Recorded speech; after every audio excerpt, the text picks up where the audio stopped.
Hello students, welcome to literature story. आज हम discuss करने वाले हैं हमारे जो हमने कमला दास की बायोग्राफी की थी उसके बाद हम इनके बारे में प्रीवियस ईयर क्वेश्चन करने वाले हैं।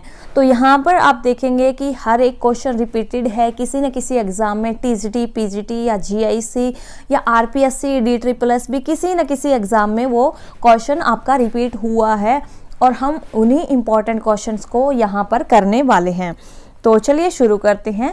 हमारा आज का फर्स्ट क्वेश्चन है, name the autobiography of Kamala Das. Option है my experiment with truth, love and death, my story या समर इन कैलकाटा। तो यहाँ पर या ऑप्शन हो जाता है, आपका आंसर हो जाता है माई स्टोरी। माई स्टोरी जो है वो कमला दास के द्वारा लिखी गई है और ये जो राइटिंग है, ये जो ऑटोबायोग्राफिकल बुक है उनकी, ये लिखी गई थी इंडियन ऑथर और पोएट कमला दास के द्वारा। और ये सबसे पहले जो लिखी गई थी ना 1973 में लिखी गई थी और ये मलयालम में लिखी गई थी और इसका नाम था एंते कथा। एंते कथा के नाम से ये लिखी गई थी और उसको बाद में 1975 में इंग्लिश में ट्रांसलेट कर दिया गया था और उसका नाम था माई स्टोरी। तो यहाँ पर राइट जो आंसर हो जाता है वो है आपका my story is the right answer. Okay, second question आपका हो जाएगा यहाँ पर the riding of eunuch in vacant ecstasy in the dance of eunuch alludes to there। तो यहाँ पर कमला दास की जो एक राइटिंग है उसका नाम है the dance of the यूनक। Dance of the यूनक में इन्होंने एक डांस दिखाया है एक यूनक का, जो डांसर है और वो स्ट्रीट डांसर है जो डांस कर रही हैं। बट यहाँ पर वैकेंट एक्सटेसी क्या होता है? वैकेंट होता है खालीपन और एक्सटेसी होता है आनंद और रीडिंग होता है वो होती है पीड़ा या फिर किस छटपटाहट एक टाइप की। तो रीडिंग से हम कह सकते हैं कि इन्होंने यहाँ पर डांस ऑफ द यूनक में जो डांस दिखाया है वो यूनक के जो पीड़ा दिखाई है वो वैकेंट एक्सटेसी, वो क्या किस तरह की पीड़ा दिखाई है। तो यहाँ पर राइट आंसर क्या होगा? Containment of containment in life, contentment in life, emotional blankness, physical ability या जील एंड एंथुइज्म। तो यहाँ पर राइट आंसर क्या होगा? जहाँ पर वैकेंट यानी खालीपन और एक्सटेसी आनंद, खाली आनंद कहाँ, खालीपन कहाँ होगा? जब इमोशनल भावनात्मक जहाँ पर ब्लैंकनेस होगी, खालीपन भावनात्मक खालीपन जहाँ होगा, emotional ecstasy, vacant ecstasy is emotional blankness.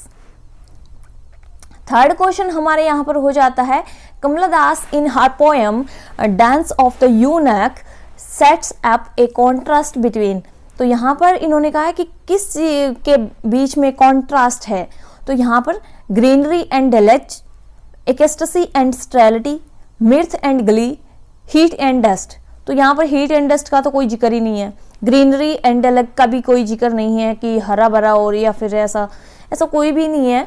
यहाँ पर है एक्सटेसी यानी आनंद और स्टेरिलिटी होता है आपका खालीपन या बंजरपन या ऊसरपन, बांझपन, जैसे खालीपन होता है। एक्सटेसी होता है आनंद से भरा हुआ। तो यहाँ पर इन दोनों का कॉन्ट्रास्ट यहाँ पर दिखाया गया है इनके डांस के अंदर। नेक्स्ट क्वेश्चन हम करते हैं, which of the following is not a poem by Kamala Das. कौन सी पोएम कमला दास के द्वारा लिखी गई नहीं है? ये भी आप देख सकते हैं जीआईसी लेक्चरर में ये पूछा गया है उत्तराखंड में 2018 में।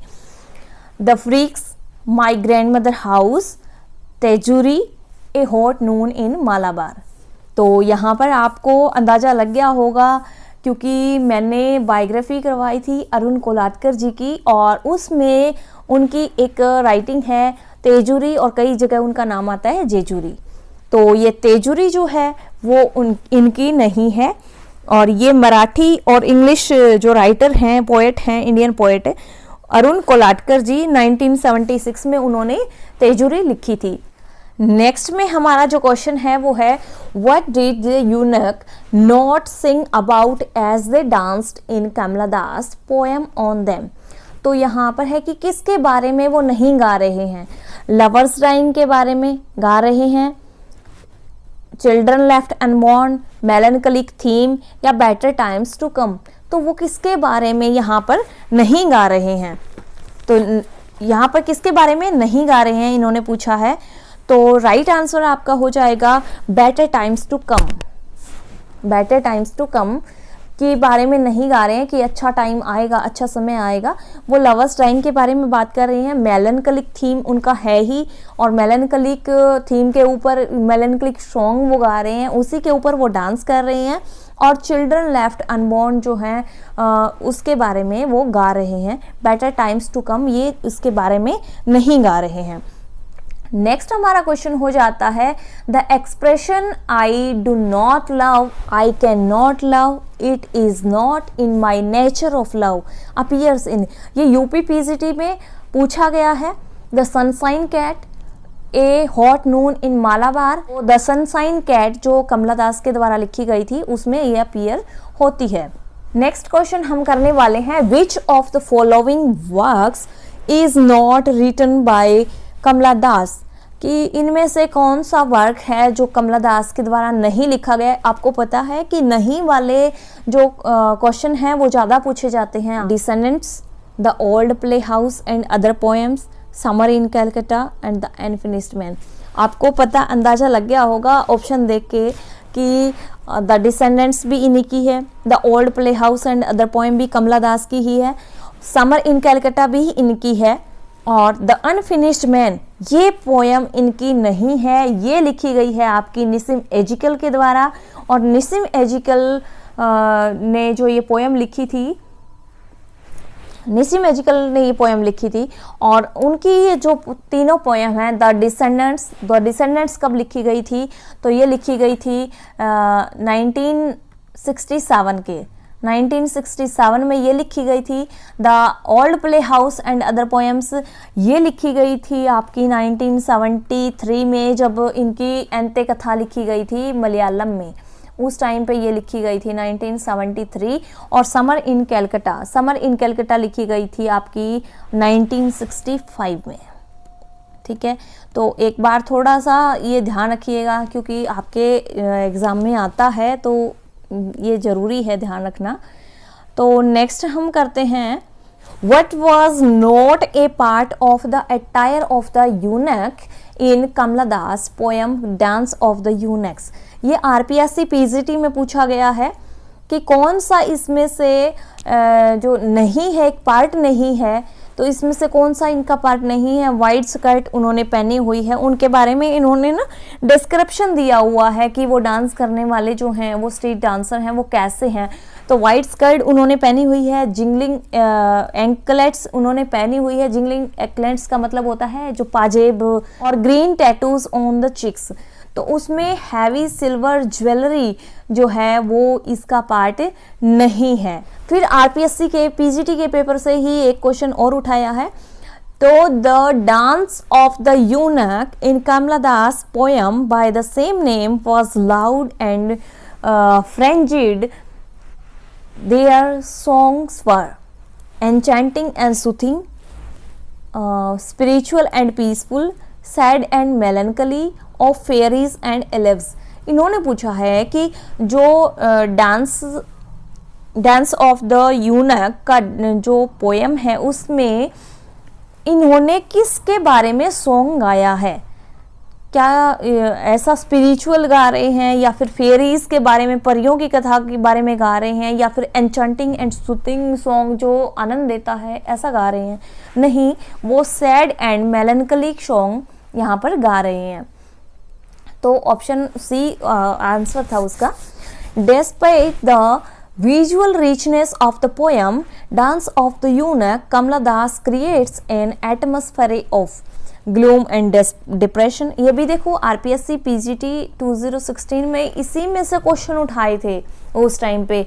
तो एक ही पोएम में से कितने सारे क्वेश्चन उठा रखे हैं, तो आप ये देख सकते हैं, क्योंकि यहाँ पर चंडीगढ़ जो पीजीटी है आपका, उसमें एज ए पोएट पढ़ना है उनको, प्रोज राइटर के तौर पे नहीं दिया गया है, पोएट्स में नाम दिया गया है, पोइट्री सेक्शन में नाम दिया गया है। तो इनकी पोएम्स की एक एक डिटेल को आप ध्यान से पढ़िएगा तो आपके काम आने वाली है।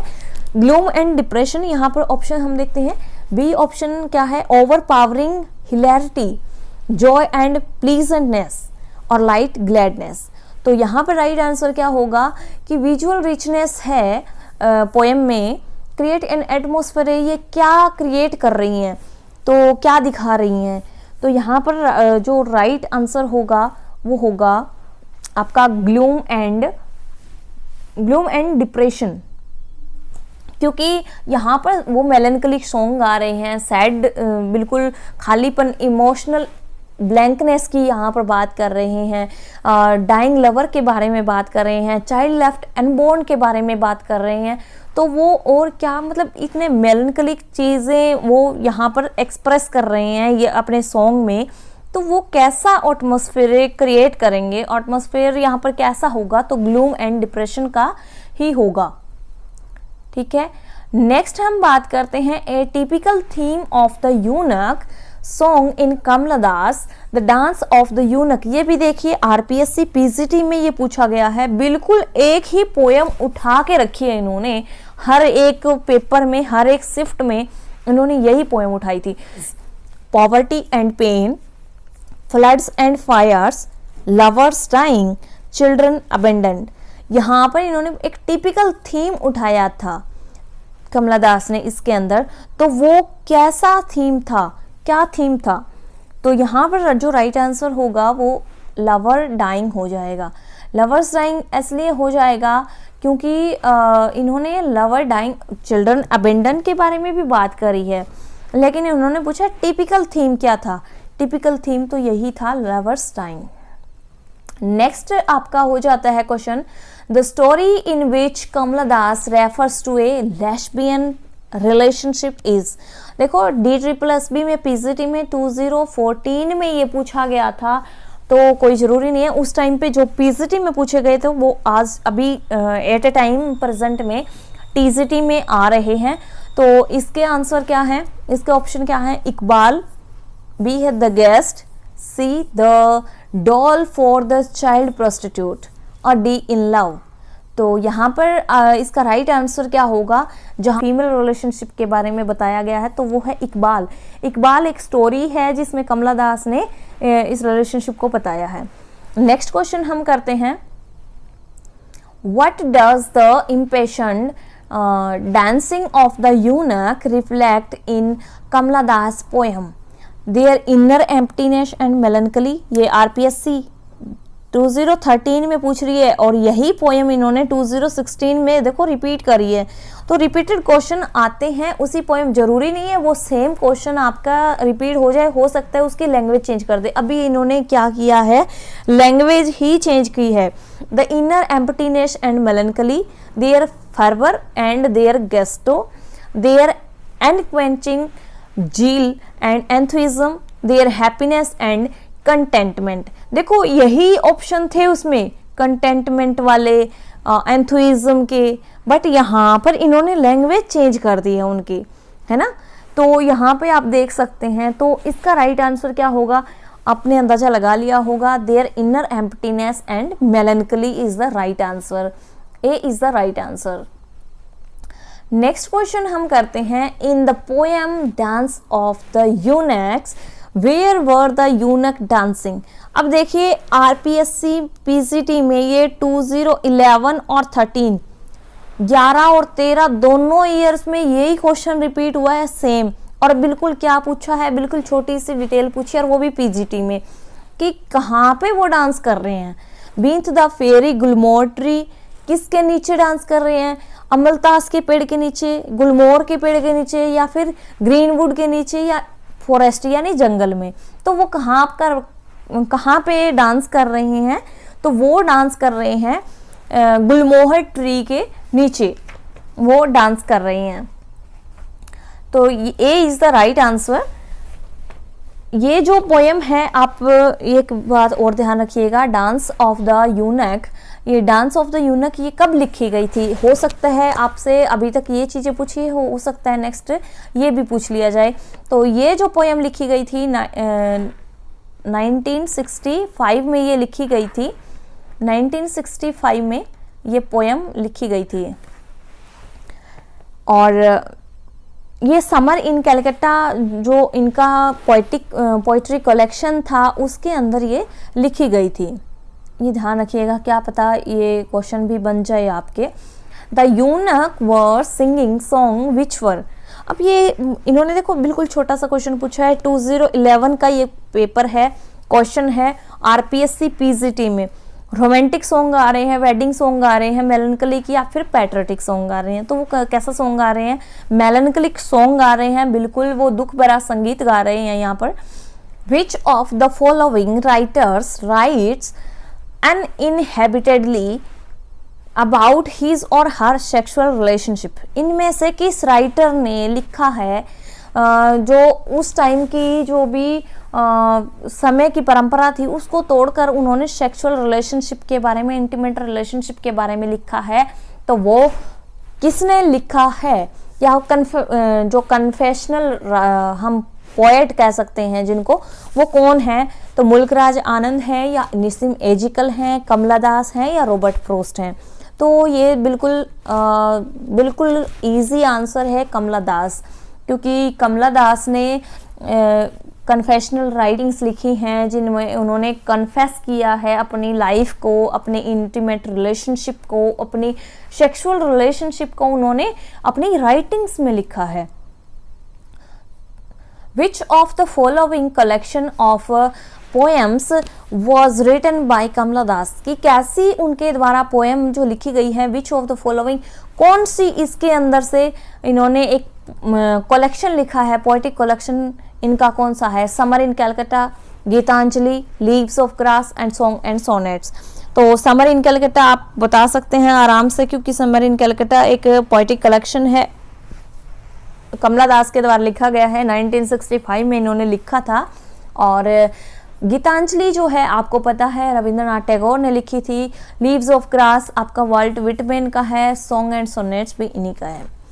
तो नेक्स्ट हम बात करते हैं, who among the following writers did recently change his और हर रिलीजन। कि इनमें से किसने रिसेंटली, क्योंकि ये 2000 में पूछा गया था क्वेश्चन, तो उन्होंने उसी टाइम के अराउंड रीजन चेंज किया था। तो मुल्कराज आनंद, कमला दास, निसिम एजिकल, नन ऑफ दीज। तो कमला दास जो थे उन्होंने अपनी एज के 65 के अराउंड उन्होंने अपना रिलीजन चेंज किया था और वो मुस्लिम रिलीजन को इन्होंने एक्सेप्ट किया था। कमला दास डाइड इन द ईयर। तो कमला दास की जो डेथ हुई थी वो किस ईयर में हुई थी? 2009, 2008, 2004, 2005। तो यहाँ पर राइट आंसर हो जाएगा 2009 कि 2009 में 2009 में कमला दास की डेथ हुई थी। नेक्स्ट हम बात करते हैं, the mother tongue of Kamala Das was. अब ये क्वेश्चन है ना 2013 में आया था, लेकिन ये क्वेश्चन बार बार रिपीट होता रहा है। इस फॉर्म में नहीं होता है रिपीट, ये नेट तक में भी रिपीट होता है। और राइटर वहाँ पे क्या करते हैं, आपको 4 राइटर्स के नाम दे देंगे, उसके बाद में उनकी रीजनल लैंग्वेज दे देंगे, मदर टंग दे देंगे, और उनको मैच करने के लिए दिया था। शायद पिछली बार नेट के एग्ज़ाम में देखा था, 21 के एग्ज़ाम की बात है शायद, तो उसमें भी दिया गया था ये कोंकणी, बंगाली, मलयालम या तमिल। तो इनकी जो वो थी मदर टंग थी वो मलयालम थी। ठीक है, जैसे अरुण कोलाटकर जी थे उनकी मराठी थी, कमला दास की मलयालम थी, इसी तरह से ये मैच करना दे देते हैं। Kamala Das poetry can be best described as, ये भी पीजीटी में पूछा गया है कि कमला दास की जो पोइट्री है वो कैसे बेस्ट डिस्क्राइब की जा सकती है, सोशल है या पॉलिटिकल है, रिलीजियस है, कन्फेशनल है। तो कन्फेशनल है, उन्होंने कन्फेश किया है अपनी लाइफ को अपनी पोइट्री में, अपनी जो पर्सनल रिलेशनशिप है, पर्सनल जो लाइफ है उसको उन्होंने एक्सप्रेस किया है अपनी राइटिंग में। और उस टाइम पे जब उस टाइम की बात है जब ये चीज़ें बिल्कुल नॉर्मल नहीं थी हमारे इंडिया में, तो ये बिल्कुल नॉर्मल नहीं था, उस टाइम की ये कन्फेशनल पोइट रही हैं। तो इनका नेक्स्ट इनका है which of the following poems by Kamala Das is in dialogue form. ये बहुत ज़रूरी है, बहुत इंपॉर्टेंट है, ये बेशक से ये उसके बाद रिपीट नहीं हुआ है लेकिन पता नहीं कब हो जाए, ठीक है। तो ये जरूर ध्यान रखिएगा कमला दास की जो पोएम है वो डायलॉग के फॉर्म में कौन सी पोएम है। द इनविटेशन है या इन लव है, कंपोजिशन, द सुसाइड। तो इसका जो राइट आंसर हो जाएगा वो आपका हो जाएगा यहाँ पर द इनविटेशन। द इनविटेशन ये कमला दास के द्वारा लिखी गई है और ये एक डायलॉग फॉर्म में है और इसमें जो डायलॉग है, अब ये जरूर ध्यान रखिएगा, अब ये डायलॉग फॉर्म में है इतना तो आपको पता चल गया, लेकिन द इनविटेशन है ये किसके बीच में ये डायलॉग की फॉर्म हुई है, मतलब डायलॉग किसके किसके बीच में बोले गए हैं। तो यहाँ पर इस तरह से इनमें डायलॉग फॉर्म में है। अगर आपसे ये पूछा जा सकता है ना कि डायलॉग फॉर्म में कौन सी पोएम है, तो आपसे ये भी पूछा जा सकता है कि किस किस के बीच में ये डायलॉग फॉर्म हुई है। नेक्स्ट आपकी जो क्वेश्चन है, कमला दास गॉट केरला साहित्य अकादमी अवार्ड इन द ईयर।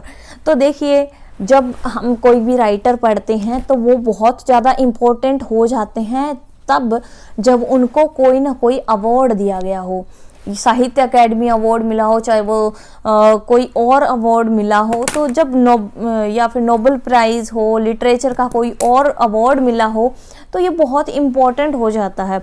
तो कमला दास इसलिए बहुत इम्पोर्टेंट है क्योंकि उनको केरला साहित्य अकादमी के द्वारा अवार्ड दिया गया था। और अवार्ड कब दिया गया था ये इसमें पूछा गया है, 1985 में, 1969 में, 1964 में या 1965 में। तो यहाँ पर राइट आंसर जो हो जाएगा वो हो जाएगा 1969। 1969 में इनको अवार्ड दिया गया था, केरला साहित्य अकादमी अवार्ड। 1985 जैसे ये ऑप्शन में दिया गया है, तो 1985 में भी इनको कुछ मिला था। तो क्या मिला था, तो यहाँ पर केरला साहित्य अकेडमी अवार्ड है 1969 में, बट 1985 में इनको मिला था साहित्य अकेडमी अवार्ड। साहित्य अकेडमी अवार्ड इनको मिला था 1985 में और 1969 में केरला साहित्य अकेडमी अवार्ड मिला। लेकिन एक क्वेश्चन यहाँ पे और बनता है, जो केरला साहित्य अकेडमी अवार्ड है वो कमला दास को 1969 में दिया गया, ठीक है। ये भी आपको क्वेश्चन में दे दिया जाएगा कि 1969 में इनको केरला साहित्य अकेडमी अवार्ड कमला दास को दिया गया, लेकिन ये किस पोएम के लिए दिया गया, अगर आपसे ये पूछ ले, या किस वर्क के लिए दिया गया ये पूछ ले, तो यहाँ पर आपका आंसर हो जाएगा कोल्ड नाम से एक इनका शॉर्ट स्टोरी का कलेक्शन था, शॉर्ट स्टोरी कलेक्शन था कोल्ड के नाम से, उसके लिए इनको 1969 में केरला साहित्य अकेडमी अवार्ड मिला था। ये जरूर ध्यान रखिएगा।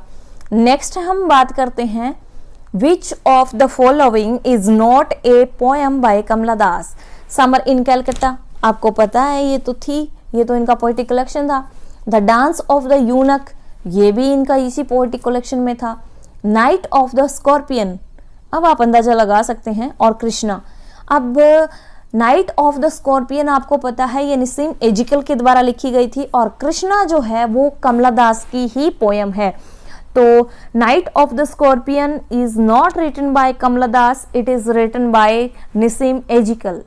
नेक्स्ट क्वेश्चन हम यहाँ करते हैं, देखो हम एक ऑप्शन से कितने सारे, मतलब अभी नाइट ऑफ द स्कॉर्पियन का हमें पता चल गया कि हाँ निसीम एजिकल ने लिखा था। अब आगे आपको किसी भी एग्जाम में अगर आता है कि नाइट ऑफ द स्कॉर्पियन किसकी है तो आप बता सकते हैं।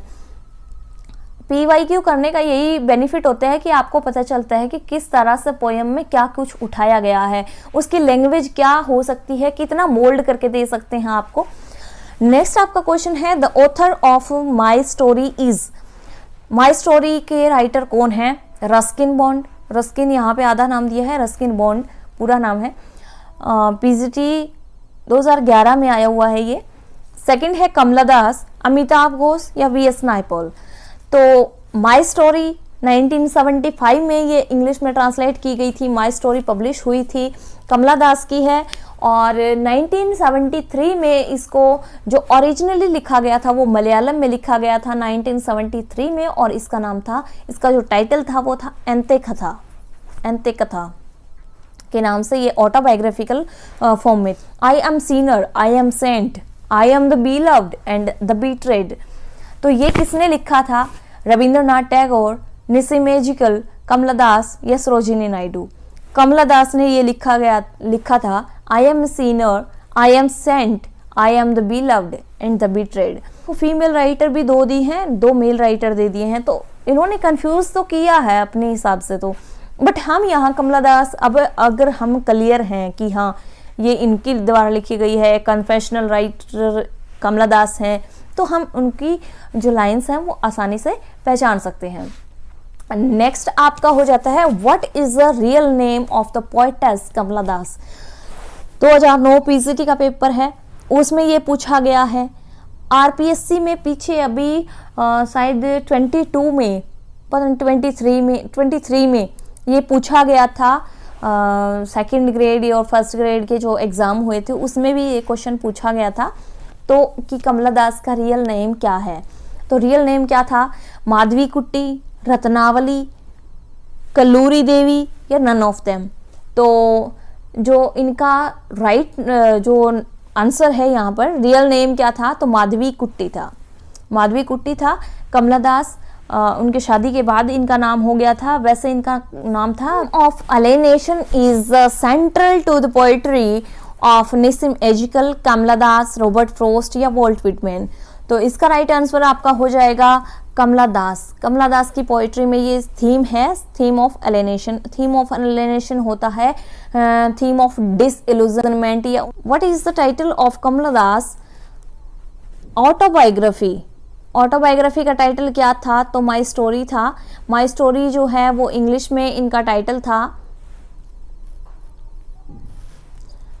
माई स्टोरी जो है इनका इंग्लिश में टाइटल था, ये हुई थी पब्लिश 1975 में, और यही ओरिजिनल फॉर्म में जो मलयालम में लिखी गई थी उसका नाम था एंते कथा, और एंते कथा को लिखा गया था 1973 में। ठीक है, तो ये इनकी ऑटोबायोग्राफी थी। नेक्स्ट हम क्वेश्चन करते हैं which poem of Kamala Das has the following expression? Why not leave me alone, critics, friends, visiting cousins, every one of you, why not let me speak in any language I like? ये किस में लिखी गई है? तो the maggots में, the doubt, an introduction या लूमिनल। तो ये लिखी गई है एन इंट्रोडक्शन में।